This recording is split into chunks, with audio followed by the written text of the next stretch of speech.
Kami tidak ada second opinion dalam pemeriksaan kesehatan. Yang berwenang adalah yang ditunjuk oleh KPU.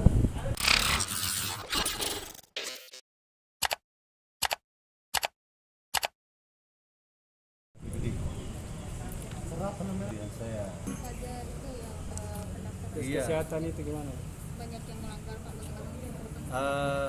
untuk tahapan pencalonan, jadi tahapan awal melibatkan partai politik dan bakal pasangan calon itu di pencalonan. Ini yang menjadi evaluasi kita karena tahapan pencalonan kemarin beberapa bakal calon kepala daerah yang mendaftar di KPU itu masih diikuti oleh banyak orang atau masih terjadi kerumunan. Saya tidak mengatakan mobilisasi ya karena tidak ada fakta saya. Begitu. Tetapi ya faktanya banyak orang yang datang ke KPU dan itu tidak social distancing lagi.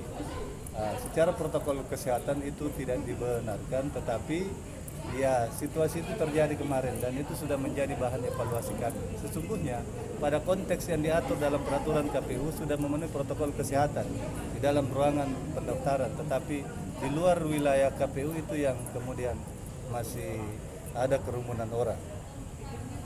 Sanksinya sesuai PKPU Pak itu apa? Bagi yang melanggar. Kalau sanksi dalam PKPU memang tidak diatur.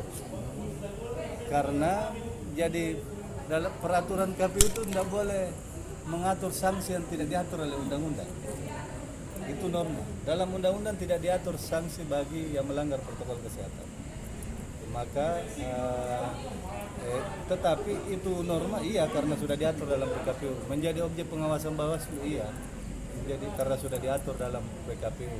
Tetapi memang di ini kemarin untuk tahap pencalonan belum menjadi domain Bawaslu juga di luar KPU karena ini belum menjadi calon. Terkait itu paslon yang didiskualifikasi karena narkoba gimana itu? Pak Ketua? Kami lagi berkomunikasi dengan KPU baru. Ya. Memang itu saya kira sudah disampaikan ke ke KPU dan KPU sudah menyampaikan ke partai pengusung. Jadi teman-teman KPU, jadi memang salah satu syarat pemeriksaan kesehatan ialah bebas dari penyalahgunaan narkoba, sehat jasmani dan rohani. Dan salah satu itu kalau dianggap misalnya, saya kira kita sudah tahu semua itu sudah ada yang tidak bersyarat, maka itu dikembalikan kepada partai pengusungnya.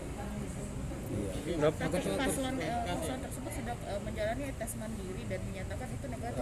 Kami tidak ada second opinion dalam pemeriksaan kesehatan. Yang berwenang adalah yang ditunjuk oleh KPU. Yang ditunjuk oleh KPU adalah Rumah Sakit Wahidin dengan ID, dengan BNN, dengan HIMSI. Jadi kalau soal penyalahgunaan narkoba BNN, kalau soal psikologi dengan HIMSI, pemeriksaan kesehatan Rumah Sakit Wahidin dan ID. Itu tidak ada pemeriksaan lain. Berarti dinyatakan tidak memenuhi syarat kalau tidak pada pihak yang ditunjuk oleh KPU.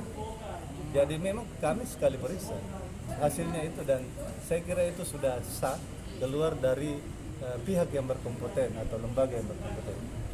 Bapak terkait ada ijazah palsu bagaimana? Kalau urusan ijazah itu panjang. Saya kira KPU tetap melakukan verifikasi.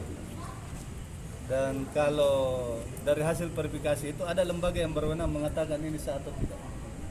Yang menyatakan ini sah atau palsu atau tidak, sah atau tidak, maka lembaga yang berwenang bisa sekolahnya, bisa Diknas. Dari hasil itu kemudian KPU mengambil keputusan memenuhi syarat atau tidak. Informasi soal yang kasus itu sudah berapa banyak diberikan? Ini baru informasi karena laporan bahwa ada itu ijazah palsu ke kantor belum ada. Yang ada baru misalnya kita juga baru mendengar di media. Teman-teman kalau ada masukan seperti itu pasti teman-teman KPU Kabupaten Kota melakukan verifikasi langsung kepada pihak yang berwenang. Dan hasilnya itu dari pihak yang berwenang. Saya imbauan kepada paslon agar tidak mobilisasi massa. Iya, saya kira saya sudah berkali-kali menyampaikan ini kepada semua bakal pasangan calon. Ya, dalam kegiatan-kegiatan tahapan pemilu itu sudah diatur jumlah orang yang harus dihadirkan. Tidak perlu membawa orang yang tidak diundang di KPU, atau kegiatan-kegiatan lain tidak perlu berkerumun. KPU juga sudah mengatur bagaimana metode kampanye, berapa jumlah orang yang maksimal hadir.